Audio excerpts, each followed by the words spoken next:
So today we just got a bunch of new information on Terminus and also Liberty Falls. There was a last minute snippet on the trailer. So this is just going to be a recap of the blog that just came out today. So we have a bunch of full information here. A lot of it that we knew through leaks and also some new information we didn't know about. So first we know that of course this is all Terminus and we have some Liberty Falls information. Liberty Falls will be getting its own thing at COD Next. So the COD Next event, we will see Liberty Falls for the first time. So that'll be the new event for that map. And of course, they're both going to be round based. They make this emphasis here that it's going to be round based map at launch as well with the Liberty Falls map, which looks exactly like Transit. I'm not going to lie to you guys. This looks very familiar to Transit. And during the trailer, we can actually see a certain familiar weapon. I'm not going to spoil what it is because it looks pretty awesome, but it is looking really similar to Transit. And I think that's what this remake is going to be. So if you see a lot of transit vibes, it's probably what this map is looking like.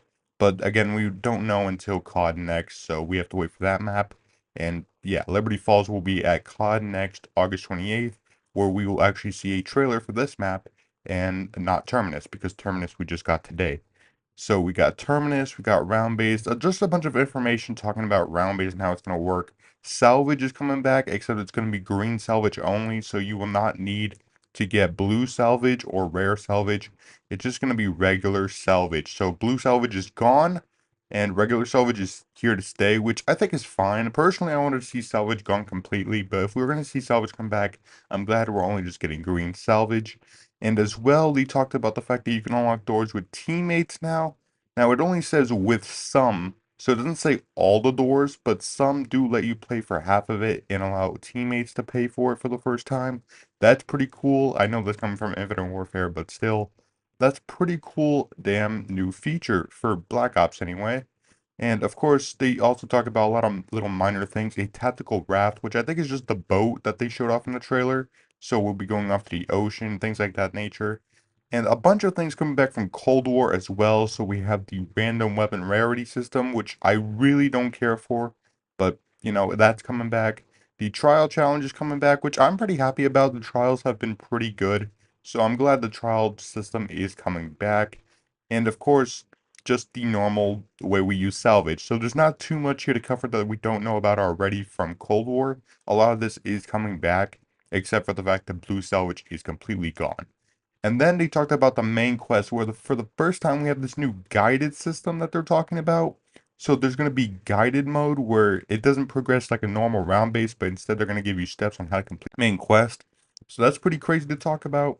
This is the first time we've ever seen something like this, and it's going to come out after the Easter egg. So I believe it says around here that it's going to be coming out weeks later in season to protect the sanctity of the traditional Easter egg hunt. So that's pretty crazy, and that's an appreciated feature as well, because I know there's many who don't know how to do it, and they're going to complain that it's too hard. So now we can have hard Easter eggs and have the noobs have their own mode. So it's a win-win for everybody. That can be appreciated as well. Now, exfilling is coming back as well, except they did announce towards the end here, if I can bring it up, that you can actually save your game. Now, this is the first time for any zombies map where you can actually save your game. Now, that's pretty crazy because for solo, this means that you can save and load in whenever you want. That is pretty damn awesome, and I can appreciate Treyarch for doing this because this is what should be in Modern Warfare 3 right now. You should be able to save it if you're going to lose or crash your game. So thank you, Treyarch. This is a much appreciated feature, and I can't wait to play this game. Now, zombie movement is obviously just omni movement in zombies. Now, I'm not sure how this is going to work necessarily with PhD, but they do reference it. Of course, they do say like PhD is going to be really relevant with this. So thank you, Treyarch, I guess. PhD is more useful now. And there's going to be a bunch of changes with that, so you can customize it entirely. This is the HUD that's going to be at launch, and I'm not going to lie to you, this looks really fucking bad. This looks really, really bad. But if you put it on the Legacy one, which is the Black Ops 3 HUD, this looks like exactly like the Legacy HUD, and I think it looks pretty good. I only don't like the fact that this whole menu here exists. Like, it's so, like, it takes up such a huge portion of the display. I hope that this can be changed as well. I don't understand why it's so massive. Maybe it's just because it's being in used, but it's like this part of the display is really, really massive. So I hope you can change that. And as you can see, you can also use 3 gobble gum for the first time. Now, of course, stock option we know, anywhere but here we know. Shields Up has been turned into a Gobblegum, and now it only lasts for 3 minutes, so it makes your armor stronger. Cool idea, I suppose. I prefer the previous Shields Up where you could get a new shield for free, but you know, it is what it is. So here's some HUD customization if you wanted to read about that. And a lot of things you can change, including the round number, the main compass, the area of the net, the map that you're in, which I'm just going to disable outright. I don't need that. And just a bunch of other little things here and there. Now, the perks, you can also change where they go. The points you can change. A lot of different things here you can change. So that can be really, really appreciated. Now, here's where it talks about private matchmaking, where zombies can, or players can join a zombies match whenever they want. Now, the thing that's weird about this is that this has always been the case in zombies, but it just never worked. So if this is gonna work, I can appreciate it big time, but it has to work because it usually results in a crash or just flat out doesn't work. So if it does work here, I can appreciate it, Treyarch. And here it is, saving and pausing. That's crazy. That is absolutely ludicrous. That is such a nice feature if you crash your game. So yeah, this is great for high rounds. Thank you, Treyarch. This is a much appreciated feature, and I really can't wait to try this out if I ever have to save my game to go do something. That is such a great feature. Thank you, Treyarch. And of course, recovery. So if your game crashes, this is awesome and a great, great feature for all of us. Now, for solo players and squad players, it does work slightly differently. So you can see here for solo players, you can just load up your save. But for squad players, if you crash, you can rejoin and continue the match. So thank you, Treyarch. That is very appreciated. And then for part 3, just talks about augments and gobblegum. So augments, I'll just quickly say it's kind of like the mod system from World War II. If you ever played COD World War II Zombies, it's kind of like that. It just changes a little bit of things, limited time, not a huge big deal. But you can add it to pretty much everything. So you can add it to perks, you can add it to ammo mods, you can add it to field upgrades, a bunch of little things here and there you can add it to. As well as loadouts, which talks about the gunsmith and your loadouts. It's the exact same as Cold War, except you can actually keep track here. And of course, stats and camos are coming back with 4 mastery camos and zombies. That's appreciated, Treyarch. I know I'm gonna be grinding for a while. And yeah, the loadout system is exactly the same. All these are exactly the same. There's no differences here. You have a dedicated melee weapon slot, and I don't really understand why, but if you like that sort of thing, I guess that's cool. And of course, here's all the things you can actually buy. So it's pretty much copy, paste, no need to change it if it isn't broken. Now, field upgrades are exactly the same, except my boy Dark Flare, which turns a massive energy beam. That looks really damn awesome, and I really want to try that out. Now, Ring of Fire is still gone. I'm not sure if they're going to add it in because it says at launch. So there might be more, which would be great because Ring of Fire's been missing for 4 years now. So I want to see Ring of Fire come back. So field upgrades are pretty much even more powerful and pretty much the same as the previous games. Now, as you can see, there's tacticals. There's a bunch of similar stuff we've used to in the past. Bombs are coming back. The LT-53 is coming back. A lot of the similar stuff is coming back.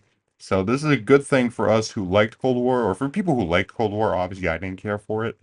But a lot of things are very, very similar. And for the first time, we have this equipment that turns you into a mangler. Yeah, that's really, really interesting. I want to see how this works. Now, I don't really like that manglers are in this map, but the fact that manglers you can transform into is pretty damn awesome, and I can't wait to try this out. So here's some that are going to be in the game for score streaks, which is pretty great. And yeah, mutant injection is what it's called. You turn into a mangler. That looks pretty damn fun. I can't wait to try that out. And yeah, I hope to see more of that in the future trailers. So now let's talk about Gobblegum. Gobblegum you can see on the house here. The colors seem to be completely different. It doesn't seem to really make a difference here.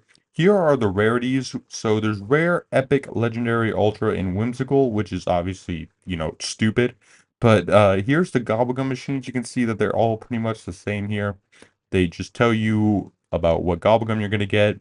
And you can actually use 3. Now, you can change these at any time, which I think is really dumb. Please revert this, because now it doesn't really matter what you equip. You can change it to whatever you want. Yeah, new Gobblegum you can earn pretty much every few rounds. I think it's the same as the way the Ether Shrouds worked in the Cold War game.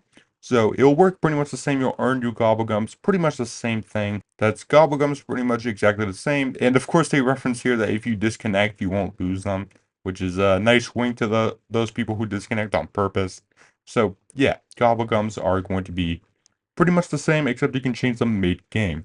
Now, perks are pretty much also exactly the same, except Mule Kick is gone, and I don't understand why they do this, where they take perks back and just add it in through seasons. If that's how it's going to work for this game, I'm going to be kind of pissed off, but as you can see, these are the perks we're going to be getting. And yeah, you can add augments to them as well, 3 minor or 3 major. And then the new perk that's being added is called Melee, I don't know how to pronounce this, so I'm just going to say Melee Coffee, which replaces the weapon animation with a deadly punch that sends enemies flying. The only problem I have with this perk is why would you ever really want to go out of your way to buy it? It'll be good for melee camos, but everything else is just not going to be that great. But I guess if you like melee weapons, that will be a good option as well. Now, of course, here's some minor augments and major augments. This sounds really cool on paper. Vampirism, successful melee attacks heal for 25 health. That's pretty cool, but again, we'll have to see more to find out. So ammo mods are coming back as well. So we have Brain Rot, Cryo Freeze, Dead Wire, and Napalm Burst. Pretty much the same we've seen in the past. They'll probably add more through launch. And then a new one called Shadow Rift, which looks really damn cool, and I really want to try this out. So that'll be really, really cool as well. And augments will apply to this as well, so you can see minor augments and major augments.